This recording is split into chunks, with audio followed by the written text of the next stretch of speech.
Kia ora koutou, welcome back to another week's episode of School Briefs. Slightly delayed by 24 hours.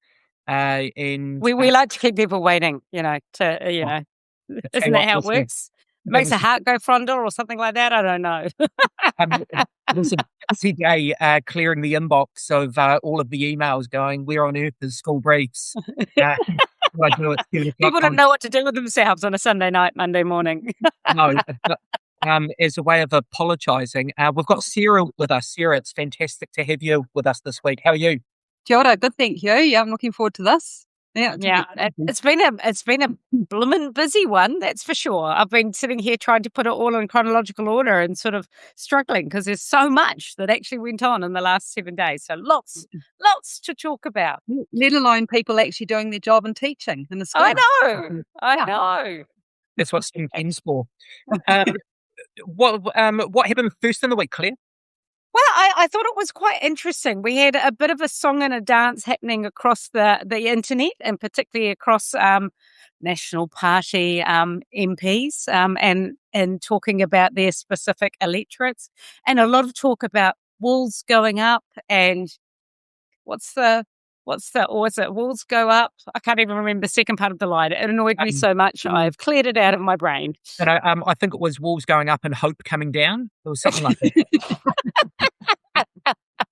It's one of those really interesting things. I totally get that some people exist in open plan spaces that aren't well designed, that are acoustically problematic and haven't been designed effectively. I also understand that some people exist in schools where maybe they haven't adapted their pedagogical approaches and structure and organisations to make the most of those flexible teaching spaces. I think what has ground my gears as someone who runs a modern learning environment secondary school that gets incredibly good outcomes for our young people is the bandying about of the term failed experiment, and that we saw a lot of selling of, these walls that are going to cure this failed experiment of MLEs. And we all know that it's a lot more nuanced than that. There are indeed some spaces that aren't well designed and need to be revisited and fixed.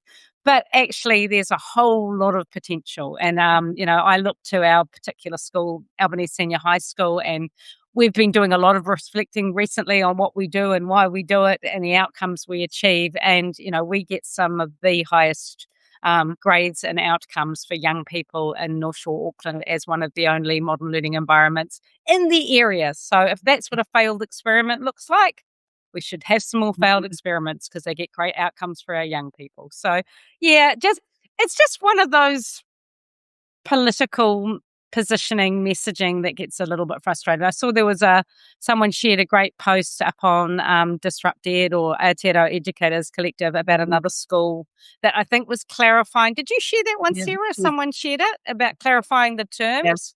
That's Te Ao Marama School in Hamilton, brilliant school, and they are a innovative learning environment, model learning environment, and they do some fantastic things in their space. And I kind of think that there's this theme that sits in behind a lot of the stuff we're seeing, right? And it's the simplification of things. And I think binaries and singular ways of doing things in open plan, right? Where it was it was a simple version when we're talking truly open plan, which is different to our ILEs, where we've got this problem. And I know a lot of the schools I was in at the time, it was a role growth issue. We didn't have enough space. So we'll knock a wall down. We can deal with more. Move into the library and repurpose it as a series of teaching spaces. A simple solution to a problem that was ostensibly a property problem, that then became a pedagogy problem and a management problem and so on. And so now that simple problem solution to the problem didn't work. So we'll bring in another simple solution, which is to build the wall back again. Yeah. And we're not looking at the complexity, or certainly not an understanding of the complexity of teaching and the complexity of our young people and teacher need as well. There's all of that in there. So there's just not a willingness to accept that this is a complex job and a complex setting that needs much more clever answers than whether you're going to build a wall or bust it down. Yeah, 100%. I'm a typically a half glass half full kind of guy, but not in this instance. I mean, I think that the money for rules are a proxy for the fact that what they didn't like was that MLEs talk about a curriculum that's student centred, about building agency, around problem solving, creativity. Project-based learning gets lumped in with it. That is right. And so if you really want to ram forward a kind of teacher-directed pedagogy of everyone in lines, kids don't talk, teacher at the front of the class is the fountain of all knowledge, that's why you've got an issue with open plan learning. And they try to conflate the two. Claire, I think you were exactly right around it hasn't worked in a lot of cases to just retrofit old buildings. But for me, this is what happens when you've got a pedagogy that is led by the grassroots and not funded and supported properly by the Ministry of Education. You see some bad practice emerging. You see some loud classes. But this idea that it was a kind of failed experiment, I don't know. For me, it's just. I mean, they left them adrift as well. Like I did research a couple of years ago as part of my Masters of Education dissertation. I looked at community perceptions of secondary innovative learning environments, and it was trying to understand, what the community perceptions were and what informed them and what could potentially change them. And it was you didn't have to look very far to see that brief window of even the purpose-built ILEs were built, and then they panicked, and then they were abandoned very quickly. So there was no ongoing support and professional development that needs to sit around those spaces. And so for those of us that were in ILEs where there were principals and leaders that really believed in the potential, they made sure the professional development happened. Like I think of Sarah at Stonefields, Barbara Kavanagh, who was in Albany Senior High School before me, and Modi when he was in Hobsonville Point Secondary School. But it was actually left to those school leaders to make that happen. And we know when it's just left to them that and not resourced properly, and that stuff is sort of set up to fail. But really proud that, one of the schools that is making those spaces work, and a very well-designed space. I also wanted to just acknowledge the extra work that comes on principals and leaders of these schools. I work in an amazing school in the South Island that at a primary school level that is a modern build, and it's one of the best schools I've been in the country.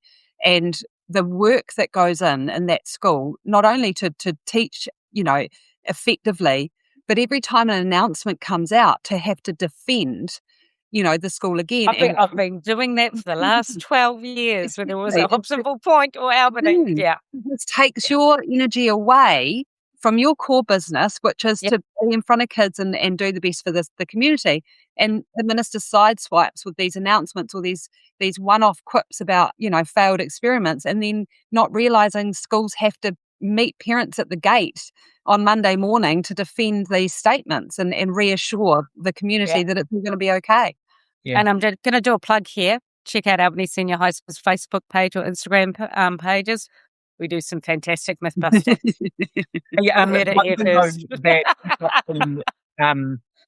One thing that I'm quite keen now that it has been announced is actually exactly what happens in these spaces. I'm curious as to whether or not we're going to find that funding has gone into schools that actually don't need to have any. But maybe the Seneca me says, but maybe needs some new sports equipment or something like that, or kapahaka. Because it's not actually clear around the sort of like who's really checking off, because this is one of those things that any school can apply to get some walls refitted. We did make some jokes about having some walls on wheels that we could do some exciting things with, but we didn't quite follow that up.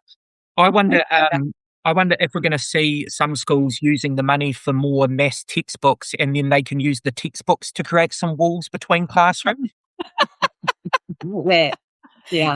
That's really good thinking, creative thinking there, Liam. A little too creative though, Liam, for that sort of ideology though, isn't it? Look, I love it. And talking about creative thinking, we had some interesting announcements come out from NZPF this week. So we heard that there was a bit of a call from NZPF for a curriculum and assessment centre that might help us navigate through the sort of the pendulum swings and roundabouts of government to government. Liam, have you had a little bit of a look at that and what's been proposed?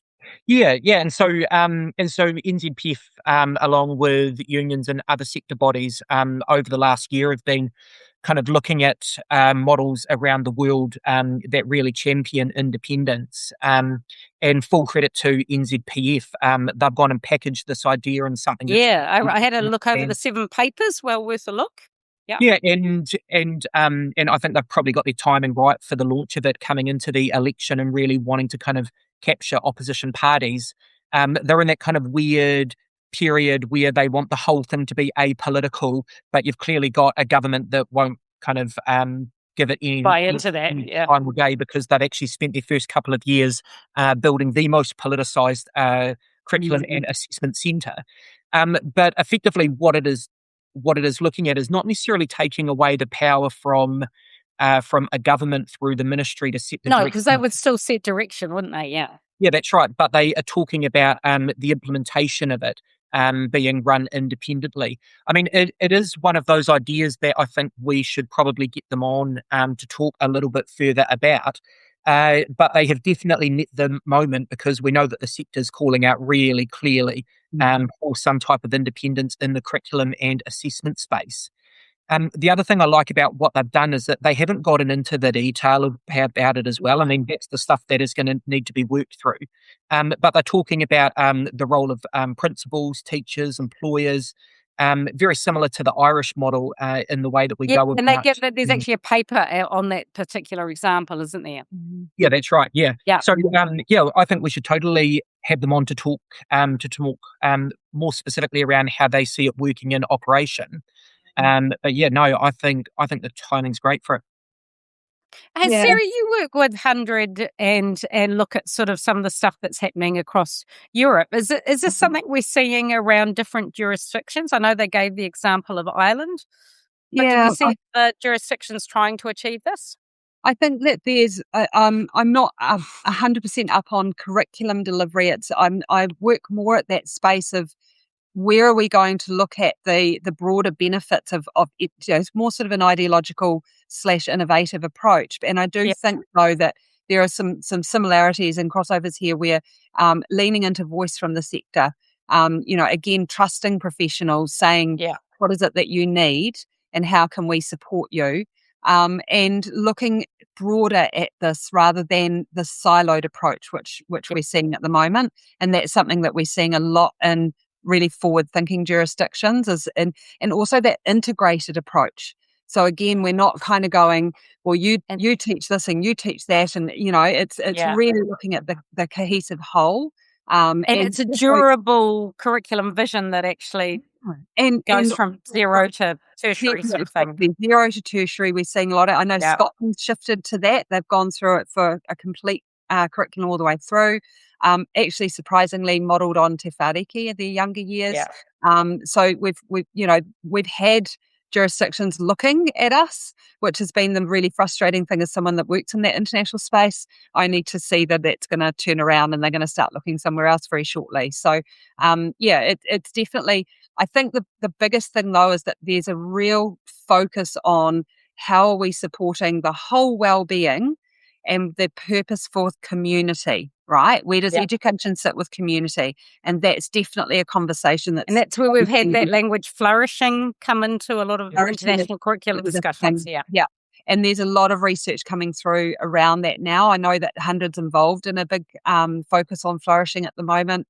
And I know that the UNGA, the UN General Assembly, are looking at that next month in New York, and the OECD. And so these are big hitters looking at this, and they will be influencing. We know they influence jurisdiction. We know they influence philanthropy and the work that they do in developing countries. So it does trickle down to the local decision making as well. Yeah, and I think what I really liked about the NZPF announcement is how nicely it complemented a particular vision document that came out this week. Oh, hey, can I just... Oh, yes, yeah, no, you're there, Liam. You say what you need to say. One is, my understanding is that the Greens have said in favour of a kind of independent curriculum and assessment. Yeah. But the other one was Andy Foster at an education forum, INC. He was not shy in coming forward. He keeps forgetting what party he's in, though, doesn't he, Andy? I know, that's right. Yeah. He's got a kind of He's leadership Andy, the independent NZF member. Yeah. Still nothing from Labor. Still nothing from Labor yet. But given the launch of their election slogan today, I think it's just round the corner. Now sounds better. But it's happening. It's happening. But you were talking about our launch. Oh, yeah. And also touching on something that Sarah said, which was that other jurisdictions look to Aotearoa. One of the real highlights, you've heard us here already talking about the fact that we launched our vision, a vision for education in Aotearoa, New Zealand last Thursday. Shout out to Dr. Claire Coleman for authoring that on behalf of the Aotearoa Educators Collective.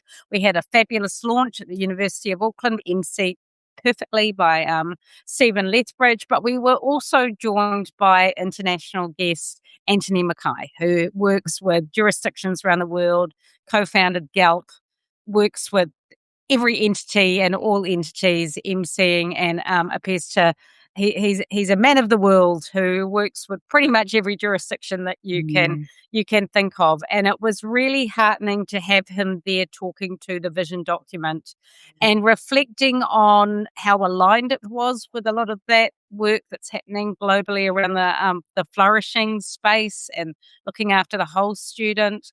But I think what was really lovely was having him remind us that regardless of how we might be feeling in the weeds here in Aotearoa right now, that we are still looked to globally as an aspirational space in terms of education. And, as Sarah said, that might change in the near future if we can't correct course in terms of where we're going.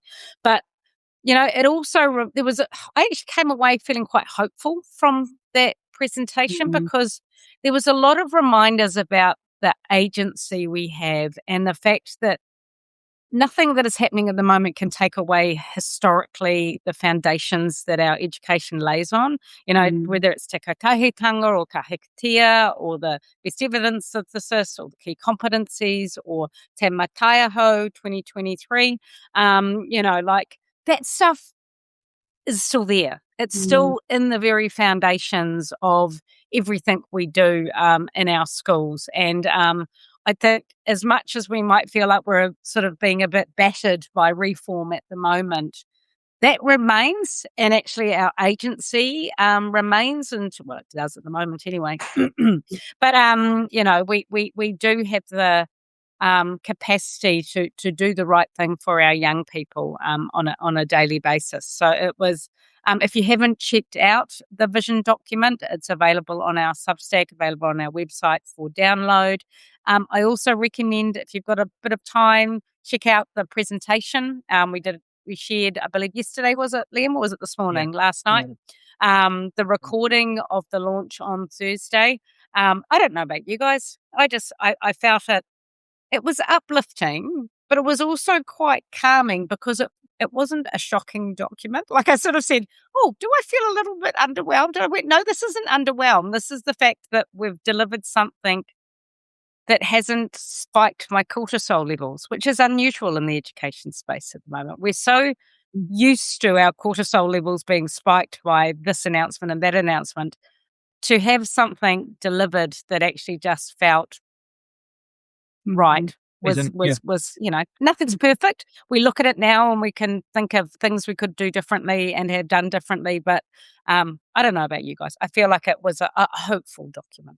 I think one of the things that we don't do so well in New Zealand is put a stake in the ground and say, this is who we are. We constantly look overseas and we look to where can we do it? Who can we copy? What can we do? And I think when you look at jurisdictions that are doing really well. They do fine, like I'm thinking of the Finnish vision for education to 2045 or something, I think, and they really lean into, firstly, their values as Finns for a start and what it means for their society. But we share, our vision document shares very similar things to something like that document, but through an Aotearoa lens. And I think that's unapologetically bicultural. Why should we not, put a stake in the ground and say, no, actually, we have everything that we need here. We don't need to be looking overseas all the time and comparing ourselves. When actually, I think New Zealand, people look to us. I know when I'm speaking with people overseas and I've started to share a bit about what's been happening and some of the frustrations I've felt, the first thing they'll say is, oh, no, not New Zealand. No, and there's this genuine grief that we're now having to defend the very thing that the rest of the world has looked to for so long. So I think that the vision's really good. I know what you mean about this sort of that moment of where you think, is this it? This feeling. And it is because we're being pulled from this way to that way in the sensationalist stuff. I think what it is just that we know what we need. Yeah, and a measured middle ground is actually all we're asking for. We're not asking for anything radical. Yeah, not really. Yeah. Your comments earlier about whether or not we're going to be able to kind of hold on to where we've come from. I think that's quite right, but I'm like desperately aware that relies on educators in the system to keep that kind of spark alive, because there is a time period in which that does start to dwindle away.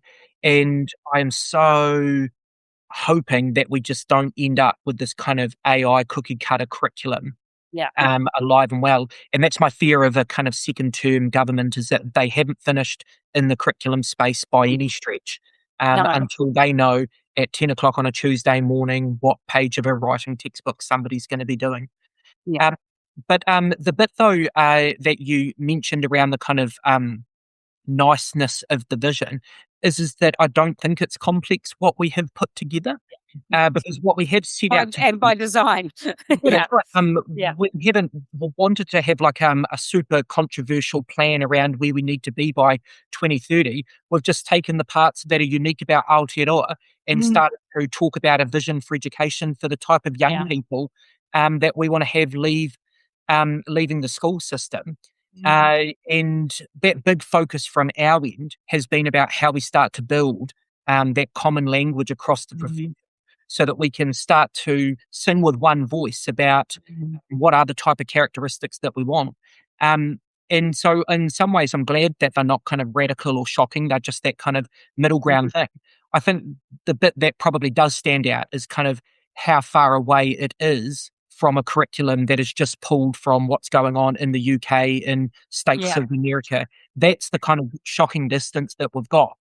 A bit that I am looking forward to now, though, is what we do with it from this point, because I'll tell you what, the education sector is it's only just begun. This is the beginning of a conversation. We need a slogan. What's our slogan? Something about doing it now or something. Beginning. But I mean, the education sector is not short of kind of really nice, well-meaning documents that sit on shelves. And I think the exciting part where you actually could start to get a little bit more radical is when we start to bring about some kind of policy discussion papers based on that vision. What does that mean for initial teacher education or curriculum and assessment? I mean, it's quite nice, the NZPF's paper. You could see it sloshing quite nicely with our vision. 100%.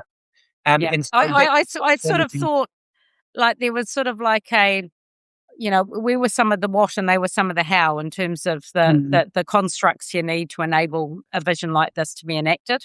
Like you need all of the pieces, and that's where I'm looking forward to seeing where the discussions go in the very near future. So it's interesting. So fantastic.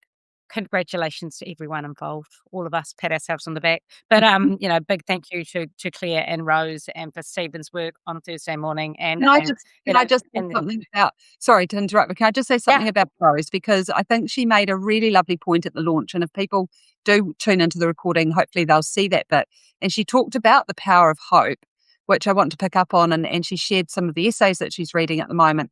And I really do believe, and I spoke with Derek Wenmouth about this too, is that I'm again a bit like the glass half full, where I think we're actually in this messy moment of where things have to feel yuck and horrible in order for something good to come out of it. And I really do think we've gone too far in New Zealand to go back, even though there are powers that would like us to go back.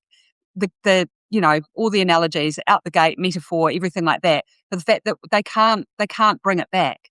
So for me, that's the hope that I live in, is that we're getting too far, and really it's just we've got to get through this mucky bit. And hope's going to get us through that. It sounds lovely by but that's. Oh no! I was down in Wellington on Monday and Tuesday last week as part of the BPTA Tira Tira Anō working group, because of the chapter that I'm writing as part of that, looking at the impact of the new reforms, the qualification reforms. And I was there with Dr. Therese Ford and Bruce Stepson, and having them in the group and everyone talking in terms of how far we've come with Te Tiriti and how far we've come as a country with our commitment, that whilst we can feel frustrated at the loss of Te Mākaiaho as it exists in 2023, there's no chance of that stuff being lost. And it's sort of like, on one part of me goes, no, we can be confident that we're going to do it regardless. But at the same time, we should never accept stuff being undone that should never have been undone at the same time. I come back to the system reform bill. So much of what we're talking about that feels yucky is the system reform bill. And I think that's something that we need to come back to again and reflect on, in terms of really understanding this is not personal. This is not about a person. This is about a system reform bill that was designed to absolutely change our education system in one fell swoop, because a lot of it is woven into that particular bill. Hey, we had a couple of other announcements. We'll just gloss over them and then we'll talk a little bit about today's humdinger, which I'm not really sure if it was an announcement or not. But we had 21st, we had a statement, a press release around new specialist classrooms. Not really an announcement. That was money that was already in the budget, wasn't it? The new specialists. When you said 21st, I thought you were going to give somebody a shout out who was celebrating your 21st birthday. Happy 21st! Like, to speak to you. What about this? We could be like, what was the countdown? Casey, whatever his name is, in the countdown. Didn't he give birthday shout outs? We could do just like that. Let us know if you want a birthday shout out on AEC School Briefs. Just drop us a line. May or may not remember to do it. Anyway, on the 21st, there were new specialist classrooms announced. Also, Friday, they slipped in Phase 5, the history curriculum, draft curriculum, and Te Ao Māori. So it's going to be interesting to watch those two and get a bit of a sense from the experts in terms of how they've landed. I know there was some initial misgivings around how things were glossed over or framed. I don't pretend to be any expert in the field of either of those two curriculum documents. So if you are and you've got some hot takes for us, please reach out. We'd love to hear some expert sort of insights. I know Dr. Claire Coleman will be running some curriculum webinars through AEC that you can dip into as well. But can we just talk for a minute, before our time is up, about the press release that came out today, the stand-up? Did any of you watch the live stand-up for the it was said in the press release that it was the government moves to ban under 16 from social media. We realised on closer reading that it was no such thing. It was the National Party moving to ban under 16 from social media, because it appears they're the only party backing this particular bill. But did any of you watch it? No, but I can share with you what my teenage children said when they watched the headlines tonight on One News. It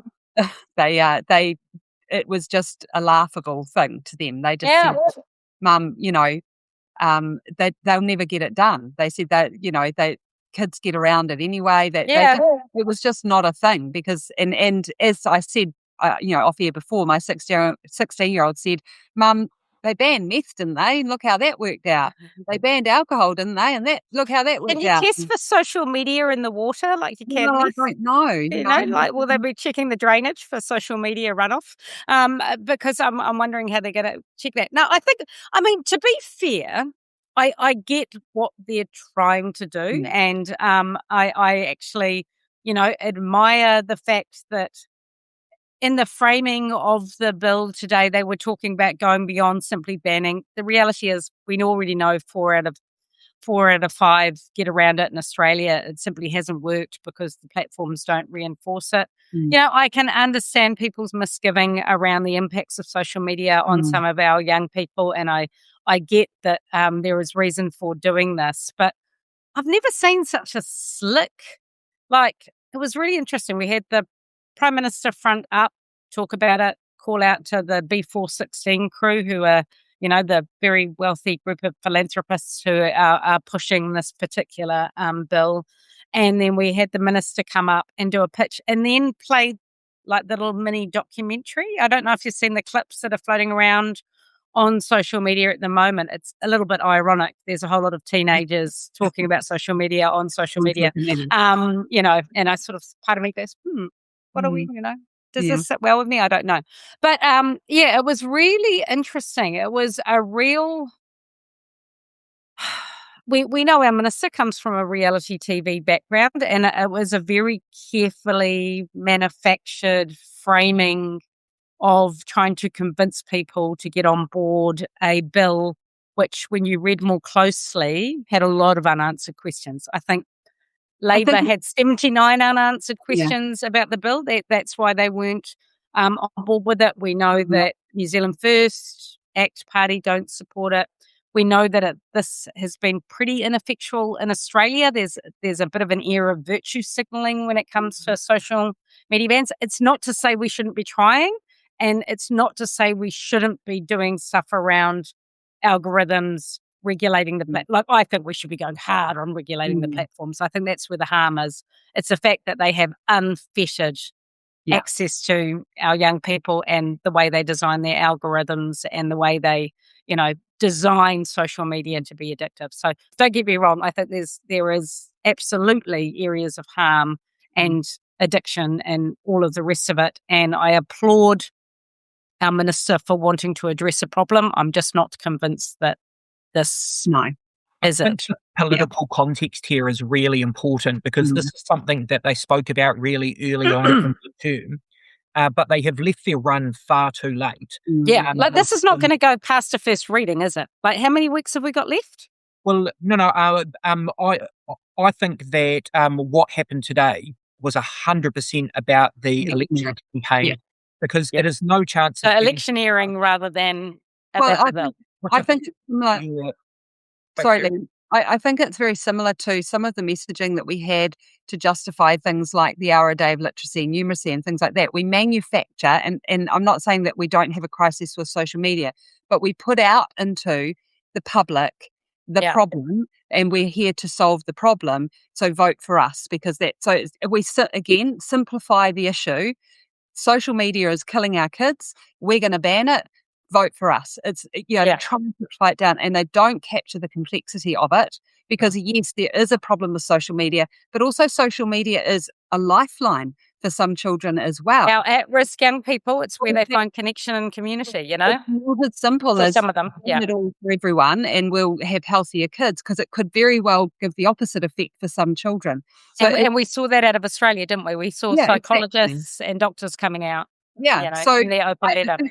This is 100% a bid for votes, because what's going to happen is, if you're a parent, you're going to watch that and go, God, I can't get my kid off TikTok and they're being bullied and all the rest, and they're going to ban it. So we'll come in. And no one has the time to look at the detail of this, which is they don't have that cross-party support. Right. They're not going to have time to get it in. But they'll get the vote to say, well, if they get, that's the thing I'm voting on. It's a good idea. On the surface. Well, I mean, I think it is about wedging Labor in the campaign, because I suspect Labor's kind of ideologically quite split on this. I think there would be an appetite for it, but I think there'll be some really sensitivity around some of the vulnerable communities, as you have just said.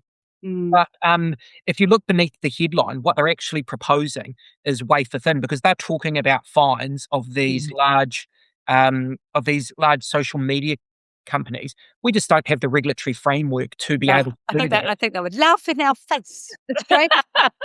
Australia can't do it, right? They're saying now they're upping the fines because the big corporations are just taking the mickey. Yeah. So, if Australia can't do this, and if you can't get the equivalent of the Paris Accord, and even that came unstuck, like... Yeah. It is absolutely 100%. Vote for us. We'll look after your kids and we'll get them off social media. And I'm actually really frustrated with that, because there is a piece there that has to be addressed. Yeah. That we do know the harm that's causing many children in terms of their social media exposure. We see that as educators in terms of their engagement and things. So there is a piece there, but we're taking that, we're simplifying it down, and then it's actually going to not address the real issues underneath, and there's going to be more vulnerability there. Yep. Can I also give a shout out to I love every time they wheel out because there was a bit in the introduction from our Prime Minister about how, they said the cell phone ban couldn't work, but look at our schools. Children are out in the playgrounds. I always think of like that the hills are alive with the sound of music, and think about kids spinning around in fields as a result of yeah. Now they are out playing in the fields. Yeah. Hey, I know that we are going to have to go soon, but I've got an olive branch that I can extend. The U-turn of climate change in the curriculum. Without getting too far into the details, That's our bouquet that we've got to offer. Turns out it wasn't ideological. It was just some type of an administrative mistake within the Ministry of Education, because the draft that the minister saw, it had it there. Somehow it got deleted without the minister knowing, and now the minister has made sure that it is coming back in. And so I hope someone is going through the log of changes on that document and finding out who's got the red pens. Didn't she also say, though, that she was just going to consult some climate change experts as well, which I'm pleased she's doing after the drafts have come out? Because why would you? This is an olive branch, Sarah. We're sorry. Thank you. I'm struggling with that. I do. I mean, it's very kind. But Hey, look, outdoor education is back. Climate change is back. Yeah. Before we know it, NCA is going to be retained. I know it. I can feel it in the gut. But Tatiriti, where will we see Tatiriti? Yeah. Tatiriti's going to make a comeback for Christmas. There's the hope. Here's the hope. We believe. Yeah. Children are our future. Okay, so that was a great 37 minutes. Sorry, people. We're making up for the fact that we're a little bit late by going on a little bit too long. And remember, if you want that birthday shout out, just drop a note below and we'll make sure that happens. Make all your dreams come true at AEC School Briefs. Hey, Liam. Thanks for joining us. Have a good week, everybody. Ka kite. Have a great week.